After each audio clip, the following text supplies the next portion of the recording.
बरादरान मिल्लत इस्लामी अस्सलामु अलैकुम व रहमतुल्लाहि व बरकातुहू।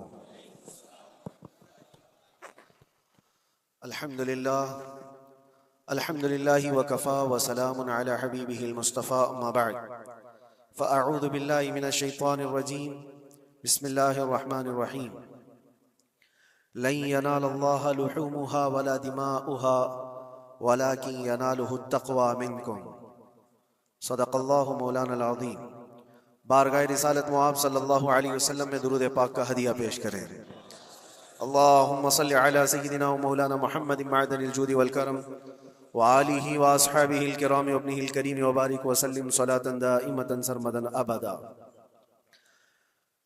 मुसलमानों के लिए अल्लाह अज़्ज़ व जल की तरफ से दो ईदें दी गई हैं, एक रमज़ानुल मुबारका के रोज़े मुकम्मल होने के बाद और दूसरे ज़िलहिज्जा की 10वीं को अशरे ज़िलहिज्जा जिसको हम ईद उल अज़हा कहते हैं और उर्दू में बकरा ईद, ईद कुर्बान के नाम से जानते हैं। ये दो ईदें अल्लाह तबारक व तआला की तरफ से मुसलमानों को दी गई हैं। इन ईदों के दिनों में रोज़ा रखना भी जायज़ नहीं है, खुशियों के दिन। और ये जो अय्याम चल रहे हैं पहली ज़िलहिज्जा से लेकर 10वीं ज़िलहिज्जा तक, इसका जिक्र तो अल्लाह ताला ने कुरान में यूं फरमाया, वल फज्रि व लयालिन अश्र, फजर की कसम और 10 रातों की कसम। और वह 10 रातें कौन सी हैं? पहली ज़िलहिज्जा से लेकर 10वीं ज़िलहिज्जा तक की रात, ये 10 रातें इतनी अजमत वाली हैं कि अल्लाह खुद इनकी कसम फरमा रहा है, अल्लाह इनकी कसम याद फरमा रहा है। और इन अय्याम में जो अमाल किए जाते हैं अल्लाह की बारगाह में मकबूल होते हैं। ये हुर्मत वाले महीनों में से एक महीना है। ज़माने जाहिलियत में भी इन महीनों में जंग व जिदाल नहीं किया जाता था। कोई भी जंग चल भी रही हो तो ये महीने आते तो जंग रोक दी जाती थी, क्योंकि ये हुर्मत वाले महीने हैं। तो ज़िलहिज्जा के महीने में हम और आप अभी अपनी जिंदगी की सांसें ले रहे हैं, लेकिन कुर्बानी के मुताल्लिक जैसे कि लोगों के दिलो दिमाग में एक कॉन्सेप्ट और फिर फैलाया हुआ एक कॉन्सेप्ट और इस्लामी कॉन्सेप्ट, तीनों में क्या चीज़ों का फ़र्क है, इस्लाम कौन सी कुर्बानी चाहता है, लोगों ने क्या प्रोपेगेंडा फैलाया है और अवाम के जहन में क्या बैठा हुआ है, तीनों को हम थोड़ा सरसरी नज़र से देखते हैं। सबसे पहली चीज़ तो ये है, इस्लाम जिस कुर्बानी की बात कर रहा है, कुरान में अल्लाह फरमाता है, लन यनालल्लाह लुहूमुहा वला दिमाउहा, न तुम्हारा गोश्त न तुम्हारा बहाया हुआ खून अल्लाह तक पहुंचता है, वलाकिन यनालुहु तक़वा मिनकुम, बल्कि उसके पीछे जो तुम्हारा तक़वा है वो अल्लाह तक पहुंचता है। तुम्हारी नीयत देखी जा रही है, तुम्हारा इखलास देखा जा रहा है। इसीलिए कहा गया कोई गोश्त खाने की नीयत से कुर्बानी करता है तो उसकी कुर्बानी होगी ही नहीं। गोश्त की नीयत से अगर किसी ने कुर्बानी किया उसकी कुर्बानी नहीं, या फिर अगर ज़बह करने के बाद बेचने की नीयत किया गोश्त में से कुछ हिस्सा, वो तिजारत की नीयत किया हुआ है, तब भी उसकी कुर्बानी नहीं है। कुर्बानी सिर्फ वो है जो खालिस अल्लाह की रजा के लिए करे, जो अल्लाह ताला ने हुक्म फरमाया मुझे और अल्लाह करीम के हुक्म पर अमल पैरा होते हुए मैं कुर्बानी कर रहा हूँ, ये इस नीयत के साथ जिसने कुर्बानी किया उसकी कुर्बानी कबूल है। ये इस्लाम चाहता है आपकी कुर्बानी। और लोगों के दिलो दिमाग में जो अक्सर बैठा हुआ है वो ये है कि मौसम आ रहा है, सब कर रहे हैं तो हमको भी करना चाहिए। और कुछ लोग फैशन के तौर पर, कुछ लोग बच्चों की जिद पर कुर्बानी कर गए। ये लोगों के ज़हन दिमाग में बैठा हुआ है। नहीं मेरे अजीजों, जो मालिक निसाब है उस पर कुर्बानी वाजिब है। यहाँ तक कि अल्लाह के नबी सल्लल्लाहु अलैहि वसल्लम ने इरशाद फरमाया, इस्तिताअत होने के बाद, मालिक निसाब होने के बाद जिसने कुर्बानी नहीं किया, हुजूर फरमाते वो हमारी ईदगाह के करीब भी ना आए। हुजूर अकरम सल्लल्लाहु अलैहि वसल्लम फरमाते वो हमारी ईदगाह के करीब ना आए। उसके लिए दुनिया में ये वईद है तो आखिरत में उसका अज़ाब और है। तीसरी चीज, जो प्रोपेगेंडा क्या फैला हुआ है कुर्बानी को लेकर, एक बहुत बड़ा प्रोपेगेंडा है। इस्लाम के खिलाफ कुछ भी बात फैलाने के लिए लोगों को सिर्फ एक छोटी सी सुई चाहिए कि उनका एक फैलाया हुआ ये प्रोपेगेंडा कि लाखों हजारों एनिमल्स इसमें काट दिए जाते हैं, ज़बह कर दिए जाते हैं, खून बहाया जाता है, इसका हासिल क्या होता है? जीवित चीजों को मार दिया जाता है। मेरे अजीजों, लोग ये बातें तो सिर्फ और सिर्फ इस्लाम के खिलाफ करने के लिए फैलाते हैं, जबकि मैं आपको बताऊं दुनिया के तकरीबन तकरीबन मज़ाहिब में कुर्बानी का कॉन्सेप्ट मौजूद है, अक्सर दीनों में वो अलग अलग अंदाज है। कहीं बलि चढ़ाना हो गया है, कहीं देवता को कुछ पेश करना हो गया है। कुर्बानी का कई जगहों पर यह कॉन्सेप्ट मौजूद है, लेकिन कोई अपने गरेबान में झांकता थोड़ी ना, दूसरे के घर में झांकने की आदत ज्यादा होती है। इस्लाम की कुर्बानी लोगों को नजर आती है कि मुसलमान जितना प्रैक्टिकल है अपने दीन पर, दुनिया में कोई भी अपने दीन पर इतना प्रैक्टिकल नहीं है।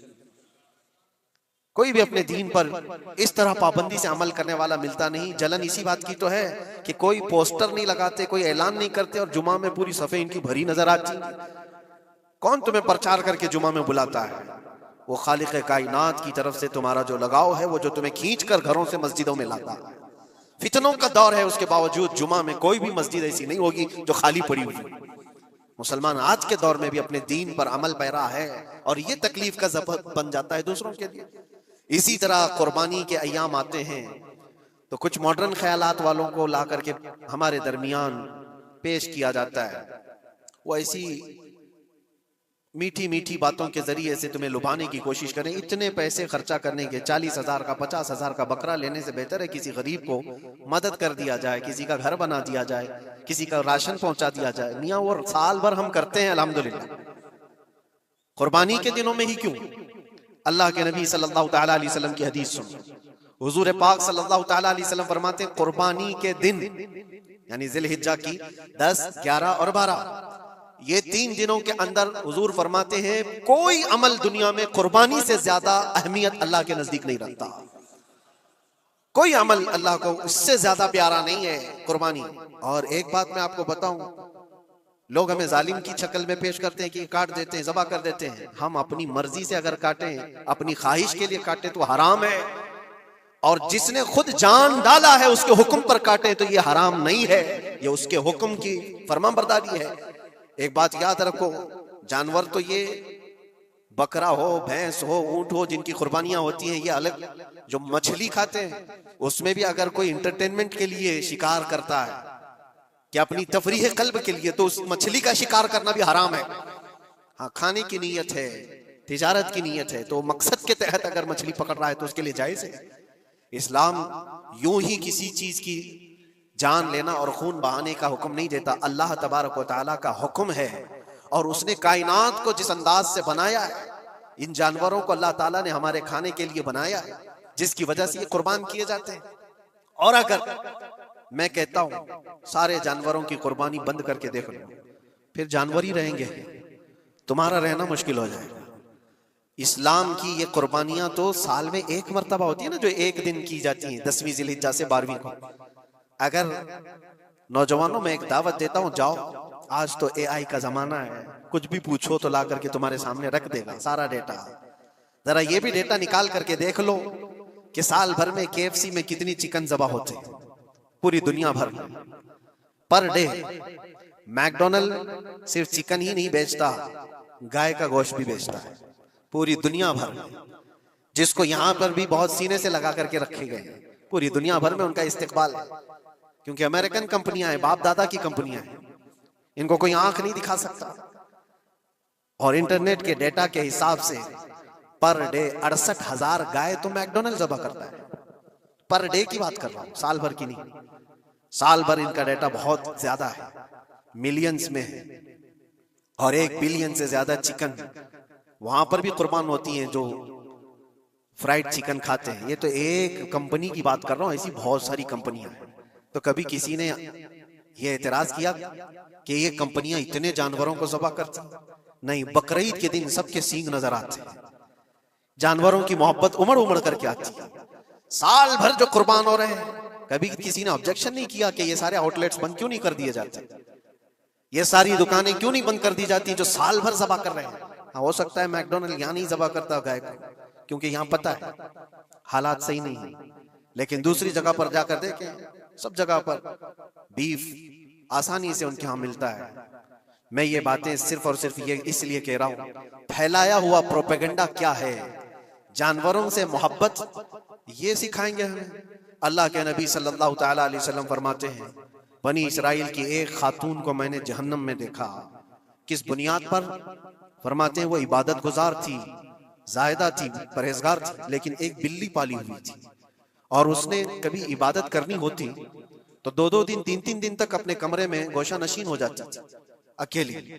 और उसने अपनी बिल्ली को एक जगह पर गले से रस्सी लगाकर बांध दी और 3 दिन तक वो अपनी इबादत में रही, मसरूफ रही। और 3 दिन के बाद उसे ख्याल आया तो जाकर देखी बिल्ली मर चुकी थी।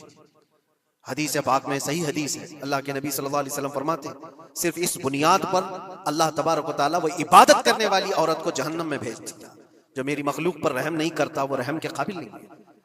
ये सिखाएंगे हमें जानवरों पर रहम करना। हम जिस जानवर को ज़बह करते हैं वो अल्लाह के हुक्म से करते हैं, उसके अलावा किसी भी जानवर को जुल्म करना, अल्लाह के नबी सल्लल्लाहु तआला अलैहि वसल्लम की हदीसों में से ये है कि जानवर पर जुल्म करना जिम्मी पर जुल्म करने से बड़ा है। और जिम्मी क्या है? जिम्मी वो जो मुसलमानों के मुल्क में अमन के साथ रहने के लिए रिक्वेस्ट किया हुआ हो और इस्लामी हुकूमत उसे अमन दी हुई हो। और अल्लाह के नबी सल्लल्लाहु अलैहि वसल्लम फरमाते हैं मुसलमान पर जुल्म करने से ज्यादा बड़ा जुल्म जिम्मी पर जुल्म करना है और उससे बड़ा जुल्म जानवर पर जुल्म करना है। ये मेरे आका के फरमान है। नबी अकरम सल्लल्लाहु अलैहि वसल्लम ने फरमाया और रहमतुल लिल आलमीन है। और एक बड़ी बात मैं आपको बताऊं, जो ये फैलाया जाता है कि जानवरों पर जुल्म जुल्म, सैयदना इमाम गजाली रहमतुल्लाह तआला अलैह की बात में पढ़ रहा था, हुज्जतुल इस्लाम, जिनकी किताबें पढ़ करके लोग अल्लाह के वली बन गए। इमाम गजाली का नाम सुना है? इतनी किताबें उन्होंने लिखा, तसव्वुफ के इमाम हैं, इल्म कलाम के इमाम हैं, मंतिक के इमाम हैं, फिक़ह और तसव्वुफ के इमाम हैं, बेशुमार उलूम और फ़ुनून के दरिया बहाए हैं। उस हुज्जतुल इस्लाम इमाम गजाली रहमतुल्लाह अलैह के इंतकाल के बाद उनके भाई ने उनको ख्वाब में देखा और पूछा आपके साथ अल्लाह ने क्या मामला फरमाया? इमाम गजाली फरमाते अल्लाह ने मुझे बख्श दिया, मेरी लिखी हुई किताबें, मेरी इबादतें, हजारों को जो मैंने पढ़ाया वो शागिर्द, ये सारी चीजों की वजह से नहीं, बस एक काम की वजह से। पूछा वो कौन सा काम? कहा एक बार मैं किताब लिख रहा था और सियाही में कलम डुबो करके लिखा जाता था और सियाही जो बनती थी वो फलों के रस से निकाल करके और लकड़ी का कलम उसमें डुबो करके लिखा जाता था। तो मैं लिख रहा था कि एक मक्खी आकर सियाही पर बैठ गई। मैं अपना कलम रोक लिया कि हो सकता है वो प्यासी हो, पी कर चली जाए। काफी देर तक वो मक्खी उस सियाही पर बैठी रही और पी करके जब वो उड़ गई तो फिर मैं अपना कलम चलाता रहा। ये बात तो जिंदगी में आई और गई, मैंने तो इसको छोटा समझा था, लेकिन मेरी मौत के बाद रब तबारक व तआला ने मुझे उठाकर फरमाया जिसने मेरी छोटी मखलूक पर रहम किया, बस इस नेकी की बुनियाद पर मैं तुझे जन्नत अता करता हूं। एक जानवर पर रहम करने की बुनियाद पर, एक जानवर पर रहम करने की बुनियाद पर। और हदीस पाक में, सही हदीस पाक में ये भी है, एक तवाइफ थी जिसने मरते हुए कुत्ते को बचाया था पानी पिलाकर और उस बुनियाद पर उसकी बख्शिश हो गई। तवाइफ थी और रहम किया जानवर पर तो उसकी बख्शिश हो गई। मैं इस्लाम की वो चीजें तुम्हें बता रहा हूं जो दुनिया तुम्हारे सामने ये चीजें लाने से आजिज है और कासिर है। यहां तक कि अल्लाह के नबी सल्लल्लाहु तआला अलैहि वसल्लम ने फरमाया जानवर पर अगर तुमने जुल्म किया है तो जिस तरह से जुल्म करोगे क़यामत के दिन ये अपने सींगों के साथ, अपने खुरों के साथ उठेगा और उसी तरह से उसका बदला भी दिलाया जाएगा। वो तुम्हें मारेगा क़यामत के दिन और बदला लेगा। ये भी हदीस पाक में। जानवर पर हमें उसके चेहरे पर मारने का हुक्म नहीं है, उसको उसकी ताकत से ज्यादा बोझ डालने का हुक्म नहीं है। अल्लाह के नबी सल्लल्लाहु तआला अलैहि वसल्लम के पास एक सहाबी आए, ऊंट पालते थे। कहा एक ऊंट बहुत सरकश हो गया है और जब ऊंट सरकश हो जाता है ना, किसी की खोपड़ी खींच लेता है। अब वो उसी वक्त सर को पकड़ लिया तो आदमी वहीं खत्म हो जाए। वो किसी के काबू में नहीं आ रहा था, हुजूर के पास आए। रसूल पाक सल्लल्लाहु अलैहि वसल्लम ने फरमाया चलो मैं चलता हूँ, देखता हूँ। सहाबा कहते हैं हुजूर जब चलने लगे तो हमें खौफ हुआ, डर हुआ कि ये ऊंट बिदक गया है, सरकश है, कहीं कुछ नुकसान ना पहुंचाए। और तन्हा मेरे मुस्तफा सल्लल्लाहु अलैहि वसल्लम आगे बढ़ते चले गए। सहाबा कहते हैं हमें डर लग रहा था, लेकिन मेरे अजीजों वो रहमतुल लिल आलमीन है, सबकी रहमत बनकर आए। नबी पाक सल्लल्लाहु तआला अलैहि वसल्लम जब करीब गए तो ऊंट कोई सरकशी नहीं किया, कुछ नहीं। हुजूर पाक सल्लल्लाहु तआला अलैहि वसल्लम के चेहरे के पास अपना मुंह करता है और अपनी जुबान को चपड़ चपड़ चपड़ करते हुए अपनी जुबान हिला रहा है। और हुजूर पाक सल्लल्लाहु तआला अलैहि वसल्लम ऐसे सुनते जा रहे हैं जैसे किसी दानिश्वर की बात सुन रहे हैं। फिर नबी पाक सल्लल्लाहु अलैहि वसल्लम ऊंट के मालिक की तरफ मुतवज्जे हुए और कहा यह ऊंट तेरी शिकायत कर रहा है, ये ऊंट तेरी शिकायत कर रहा है। ये सरकश इसलिए हुआ कि तू इसकी ताकत से ज्यादा बोझ इस पर डालता है और खाना इसको कम दिया करता है। क्या ये बात सही है? वो जो बद्दू थे, जो ऊंट के मालिक थे, उन्होंने चेहरा झुका लिया और कहा वादा करता हूं हुजूर पाक सल्लल्लाहु अलैहि वसल्लम से कि उससे ज्यादा, उसकी ताकत से ज्यादा बोझ नहीं डालूंगा और उसका चारा, उसके खाने का इंतजाम रोजाना किया करूंगा। नबी पाक सल्लल्लाहु अलैहि वसल्लम ने उस ऊंट की रस्सी पकड़ी और मालिक को दे दिया। फिर वो ऊंट उसी तरह ताबेदार होकर निकल पड़ा। ये इस्लाम में मेरे आका सल्लल्लाहु तआला अलैहि वसल्लम का अदल तो देखो, उनकी ताकत से ज्यादा का बोझ डालने का हुक्म नहीं है। और दुनिया ये प्रोपेगेंडा फैलाई हुई है कि यहाँ जानवरों को काटा जाता है। जो ज़िबाह करने का हुक्म है वो अल्लाह के हुक्म से। मेरे रब तबारक व तआला ने खुद जान डाली, हमारी जान का भी वही मालिक है, जानवरों के जान का भी वही मालिक है। अगर अल्लाह का हुक्म ना होता तो हमें चूंटी मारने की भी इजाजत नहीं, अल्लाह का हुक्म ना होता तो हमें किसी को भी कुर्बानी करने की इजाजत नहीं होती। ये रब तबारक व तआला का हुक्म है, तो जाहिर सी बात है हम अल्लाह के बंदे हैं। रब तबारक व तआला जानवरों की कुर्बानी का हुक्म दिया, इसलिए हर साल बकरीद ईद में मुसलमान कुर्बानी करते हैं। अगर अल्लाह चाहे तो अपने बेटों की कुर्बानी का भी हुक्म दे दे, और दिया है रब तआला ने, और वो भी करके दिखाया सैयदना इब्राहिम अलैहिस्सलाम। अल्लाह तबारक व तआला अगर हुक्म दे तो क्या तुम ऐसे मुसलमान नहीं हो? मुसलमान का मतलब होता है सर झुकाने वाला अल्लाह के हुक्म के आगे। ये नहीं पूछेगा कि क्यों है और कैसे है। मुस्लिम कहते हैं अपना सर झुका दिया अल्लाह की बारगाह में, उसके हुक्म के आगे। अल्लाह तबारक व तआला हमारी जानों का मालिक है। अगर वो चाहता तो हमारी कुर्बानी का हुक्म देता, हमारे औलाद का, लेकिन रब तबारक व तआला ने ये सुन्नत इब्राहिमी पर पूरी दुनिया को सवाब देने के लिए जानवरों की कुर्बानी का हुक्म अता फरमाया। मेरे आका सल्लल्लाहु तआला अलैहि वसल्लम के पास एक सहाबी हजरत ज़ैद बिन अरक़म आए और पूछा, ये कुर्बानी क्या है मेरे आका? हुजूर अकरम सल्लल्लाहु अलैहि वसल्लम ने फरमाया, जिस जानवर की ज़बह की कुर्बानी करोगे उसके हर बाल के बदले तुम्हें अल्लाह एक नेकी अता फरमाएगा। जितने उसके जिस्म में बाल होंगे, हर बाल के बदले अल्लाह तुम्हें एक नेकी अता फरमाएगा। और हुजूर अकरम सल्लल्लाहु तआला अलैहि वसल्लम ने यह भी इरशाद फरमाया कि तुम जानवर का इंतखाब अच्छा करो, इसलिए कि कल बरोज़े क़यामत पुल सिरात पर ये तुम्हारी सवारी बनकर आएगा, जिस पर बैठकर तुम जन्नत में जा रहे होगे। और लोग ये भी पूछते हैं, हमने एक बार कुर्बानी की है तो वहां सवारी कौन सी वाली आएगी? ये भी मिलता है रिवायत में। तुमने अपनी जिंदगी में जो सबसे पहले कुर्बानी की उस पर सवार होगे, लेकिन हर साल की कुर्बानी वाले जानवर भी सवारी बनकर तुम्हारे इर्द गिर्द आएंगे, वो सब होंगे। तुम इंतखाब करो जिस पर सवार होना चाहो। इसीलिए कुर्बानी में ऐब वाले जानवर की कुर्बानी जायज नहीं। लंगड़ा हो, लूला हो, कान कटा हुआ हो, क्यों जायज नहीं है? दुनिया तो ये समझती है कटने वाला जानवर वो होना चाहिए जो रिजेक्टेड हो, जिसको काटा जा रहा है वो दुनिया में काम के लायक ना हो, उसको काटना चाहिए। दुनिया का ये कॉन्सेप्ट है, दुनिया का तस्वुर ये है। लेकिन नहीं, अगर कोई अपने इस्तेमाल के लिए काट रहा होता तो मैं कहता हाँ रिजेक्टेड माल काट लो, लेकिन ज़बाह जो हम करते हैं कुर्बानी में वो अपने लिए नहीं, वो रब्बे जुल जलाल के लिए है। इसीलिए बंदा ये देखे मैं अपने रब के हुजूर क्या पेश कर रहा हूं। तुम अगर कोई हदिया तोहफा खरीदने जाते हो अपने किसी इज्जतदार शख्स के लिए, तो इंतखाब सोच समझ करके करते हो कि जिसको मैं देने जा रहा हूं ये कितना वैल्यू वाला होना चाहिए, कितना इज्जत वाला होना चाहिए, और जो रब ताला की बारगाह में पेश कर रहे हो उसका भी आप ख्याल रखो। इसलिए लोग काम चलाने की बातें तो बहुत करते हैं। कुर्बानी के मुतालिक कुछ बातें हैं जो मुझे आज अर्ज कर दी थी, इसलिए मैंने आज इस मौजू पर आपसे खिताब किया। बहुत सारे लोग तरह तरह के अफवाहें भी फैलाते हैं। ये तो उन गैर मुस्लिमों के एतराजात का मैंने जवाब दिया। दुनिया भर में हमारे ऊपर इल्जाम कि ये लाखों जानवरों को ऐसी ज़बह कर देते, काट देते हैं। लेकिन मेरे अजीजों, यही वो दुनिया है जो एक तरफ तो जानवरों की हिमायत और मोहब्बत की बात करती है, और दूसरी तरफ इनके बड़े बड़े मल्टीनेशनल कंपनियां जानवरों को बेदरिग ज़बह करते हैं, कत्ल कर रहे हैं, और खाने में भी इस्तेमाल कर रहे हैं। और सिर्फ इतना ही नहीं, सारे जानवरों की खालें, लेदर की बैग, लेदर के जूते, लेदर के बेल्ट, लेदर की टोपियां, लेदर के जैकेट सब बना करके दुनिया पहन रही है, और कीमती चीजों में उसको शुमार किया जाता है। इनसे कोई सवाल नहीं करता कि ये सब चीजें कहां से तुम लाए, ये सब चीजें तुम कहां से लाए? क्या बगैर किसी जानवर के ज़बह किए हुए उसकी खाल का इस्तेमाल करते हो? लेदर का इस्तेमाल तो सारी दुनिया बड़े फख्र से कर रही है, हत्ता कि घरों के इस्तेमाल करने वाले सोफे और कुर्सियों पर तक इस्तेमाल है, अपनी बैठने वाली गाड़ियों में कार की सीट पर तक इस्तेमाल है। तुम्हारे पहनने वाले जूते, तुम्हारे पहनने वाले बेल्ट, तुम्हारे पहनने वाले जैकेट, सब जगह तुम्हारा इस्तेमाल है।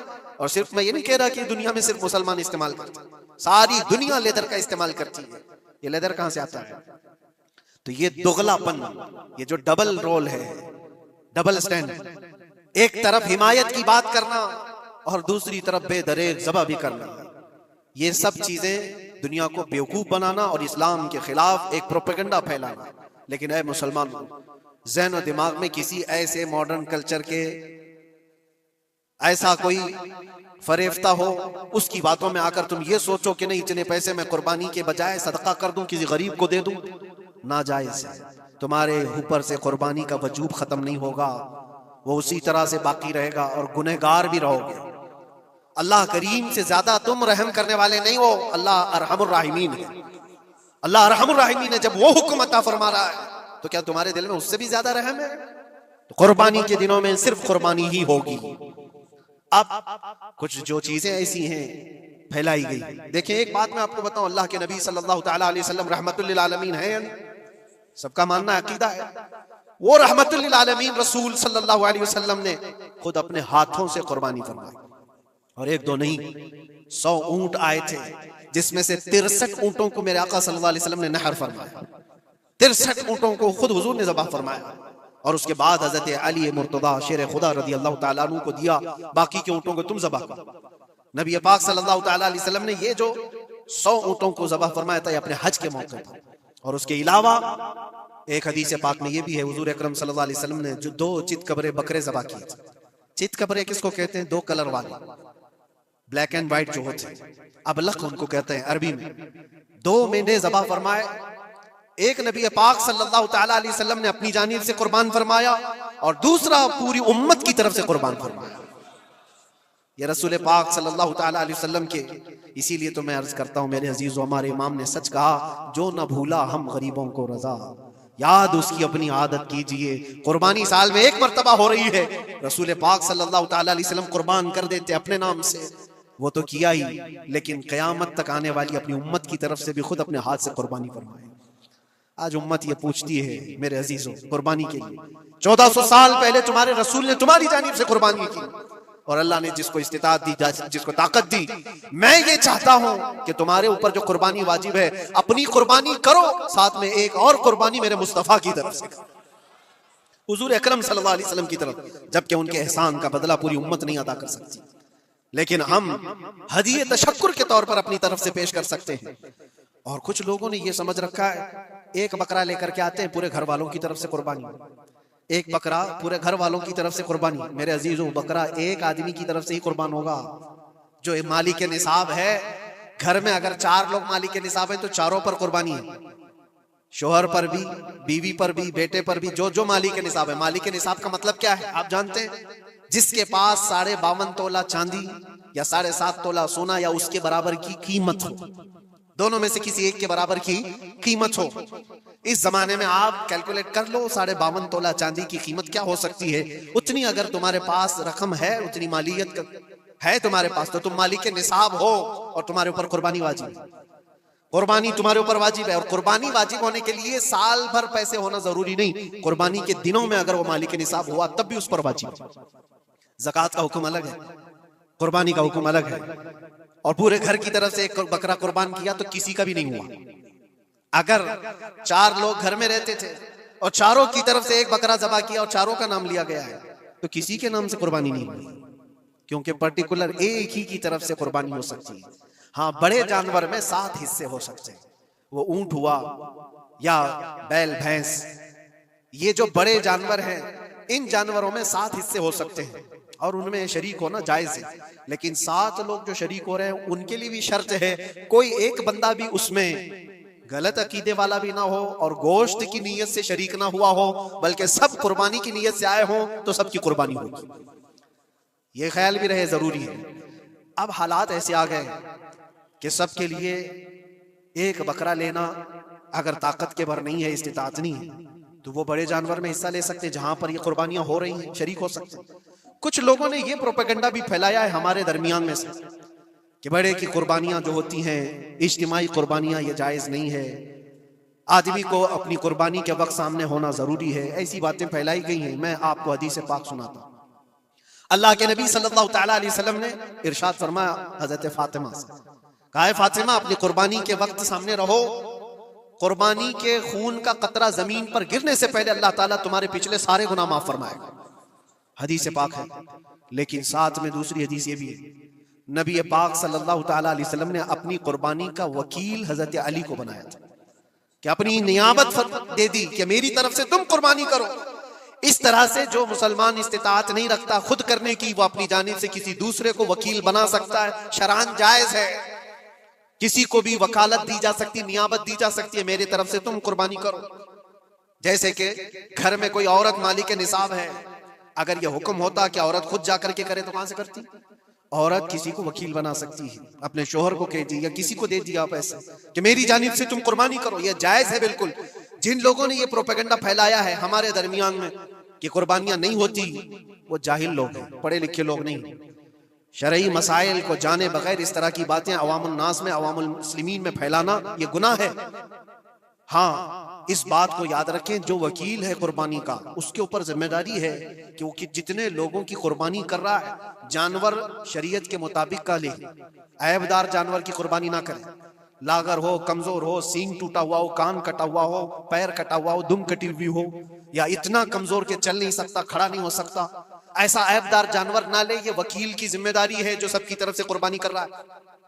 और दूसरी चीज, ऐब किसको कहते हैं? ऐब किसको? कान में अगर सुराख है तो वो मकरू है, लेकिन कुर्बानी है उसकी। हाँ, सींग अगर बचपन उसके पैदाइशी नहीं आए थे तो जायज है उसकी कुर्बानी, आए थे और टूट गए तो उसकी मिकदार बताई गई है। 1/3 हिस्सा अगर टूटा है तो उस वक्त तक जायज, उससे ज्यादा जड़ से टूटे हुए हैं तो कुर्बानी जायज नहीं। कोई पैर पूरा कटा हुआ है, दुम पूरी कटी हुई है, ये ऐब में आता है। ऐबदार जानवर की कुर्बानी जायज नहीं, ये वकील करेगा, नहीं करेगा तो वो गुनहगार है। लेकिन इसका मतलब ये नहीं होता कि इज्तिमाई कुर्बानी जायज ही नहीं, जायज ही नहीं। ऐसी बातें क्यों फैलाई जाती है? हदीस पाक में मिलता है कि नियाबत और दूसरे को वकालत देना जायज है। अब कुछ लोग ये भी फैलाते हैं कि कुर्बानी के जो हिस्से लिए जाते हैं, गोश्त दिया जाए तो उसकी कीमत अलग होती है, गोश्त ना लो तो उसकी कीमत अलग होती है। सब फैली हुई चीजें हैं। उसका रीजन भी पता करना चाहिए, ऐसी बगैर इल्म के बात करने से। 4000-5000 रुपए का एक हिस्सा आता है अगर शहर में कोई बड़ा जानवर ज़बा करे, क्योंकि महंगा मिलता है बैल, और बाहर जब जाकर के कोई ज़बा कर रहा है तो वही एक हिस्सा 1500 रुपए में, 2000 में हो जाता है। तो कुछ लोगों को ये गलत फहमी फैलाई जाती है कि ये लोग करते ही नहीं है और ऐसी पैसे वसूलते हैं। ऐसा नहीं। दूर दराज कुछ इलाके ऐसे हैं, बंगाल है, उड़ीसा है, और भी कई इलाके बिहार के, जहां पर बड़े जानवर निहायत ही सस्ते दाम में मिलते हैं।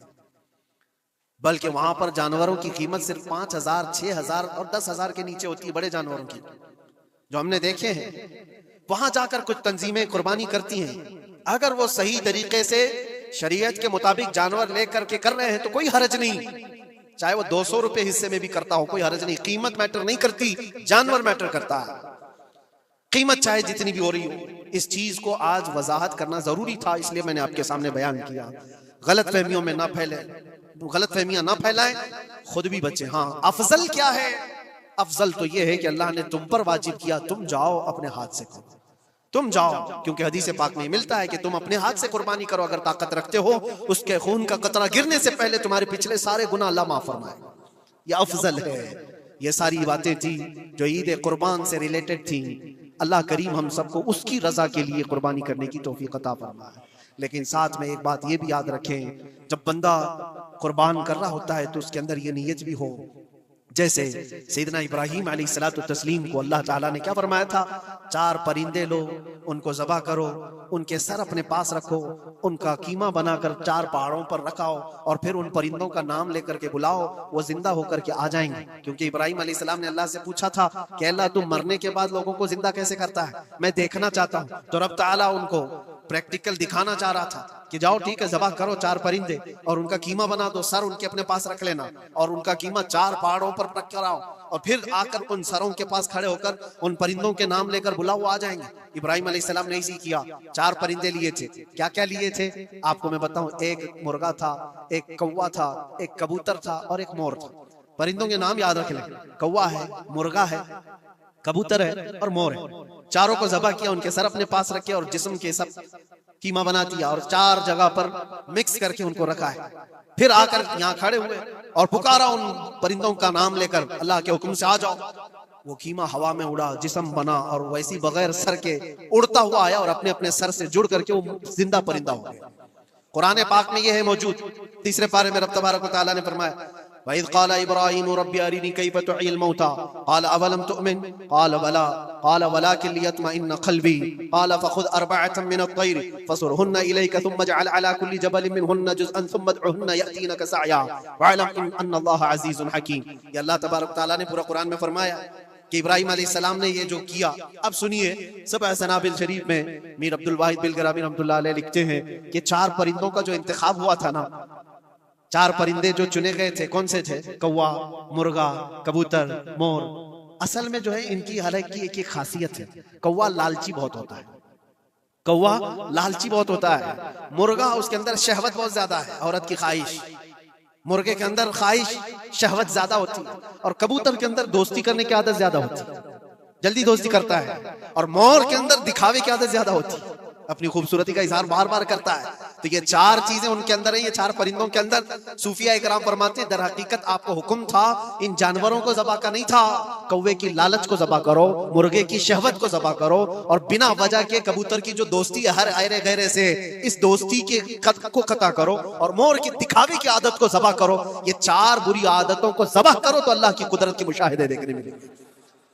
दर हकीकत वहां पर सूफिया इकराम में फरमाते हैं, और यही बात है कि शैतान को जब कंकरियां मारने के लिए हुज्जात जाते हैं, वो तो एक पिल्लर है जिसको कंकरियां मारते हैं। वहां एक पिल्लर है, उस पिल्लर को कंकरियां मार करके आते हैं। लेकिन मेरे अजीजों, तसव्वुर ये होनी चाहिए, जिंदगी भर जो शैतान मुझे बहकाता है, मैं उसको कंकरियां मार रहा हूं। अगर तुम्हारी नीयत साले हुई और कंकरी लग गई तो यकीनन जिंदगी भर शैतान की शरारतों से महफूज हो जाओ। तुमने अपने शैतान को जख्मी कर दिया, इसीलिए जिसका हज कबूल हो जाता है उसकी कंकरी वहां से उठा ली जाती है। वरना तो 40 लाख लोग 70 कंकरियां मार करके आए तो पहाड़ बन जाना चाहिए, लेकिन कोई पहाड़ नहीं होता वहां कंकरियों का, जाकर देखे ना ही उसको उठाया जा रहा है। लेकिन हदीस पाक में जिस हाजी की का हज कबूल होता है उसकी कंकरियां उठा ली जाती है। वो शैतान को लग चुकी है, तो नीयत का दारो मदार है। इसीलिए सबसे पहले मैंने आयत यही पढ़ी, रब ताला फरमाता लन यनालल्लाह लुहुमुहा वला दिमाउहा वलाकिन यनालुहु तक़वा मिनकुम। हरगिज तुम्हारा गोश्त, तुम्हारा बहाया हुआ खून अल्लाह तक नहीं पहुंचता, बल्कि इसके पीछे जो तुम्हारी खालिस नीयत है, जो तक़वा है, वो अल्लाह तक पहुंचता है। कुर्बानियों में ये नियत करो कि रब तबारक व तआला, मैं अपनी सारी ख्वाहिशात को ज़बह कर रहा हूँ, मौला मुझे बुरी ख्वाहिशात से जिंदगी भर महफूज फरमा दे। व आखिर दावाना अनिल हम्दुलिल्लाहि रब्बिल आलमीन। अस्सलाम वालेकुम।